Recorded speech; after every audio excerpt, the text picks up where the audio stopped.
Le drame débute tard samedi soir. Vers 23h30, les policiers en Nouvelle-Écosse mettent le public en garde contre une personne armée en cavale dans la région de Portapique, un petit village côtier d'environ 100 résidents en bordure de la baie de Fundy. La nuit passe dans la violence. Les policiers continuent leurs recherches, mais en vain. Dimanche matin, ils relancent leurs opérations avec plus d'informations.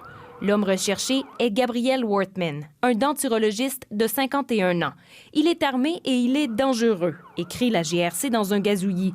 Si vous le voyez, appelez le 911. À ce moment, la police évoquait plusieurs victimes, sans en dire davantage. On était vraiment inquiets pour nous autres mêmes, mais pour les membres de notre famille, les membres de la communauté, certainement les personnes qui ont des enfants jeunes à la maison.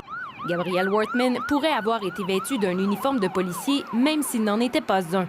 Il aurait aussi pris la fuite dans une voiture semblable à celle de la GRC. En fait, la seule différence qui permettait d'identifier le véhicule du suspect serait ce numéro à 5 caractères inscrit à l'arrière côté passager. Au milieu de la matinée, la police annonce que le suspect a changé de voiture et qu'il conduit dorénavant un petit véhicule utilitaire sport. La chasse à l'homme se termine finalement peu avant midi à une station d'essence à une demi-heure de route d'Halifax.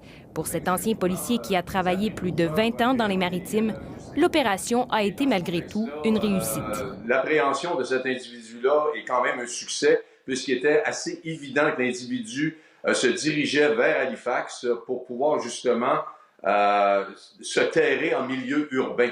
Donc, il était impératif pour les agents de la GRC de cesser cette cavale-là le plus rapidement possible.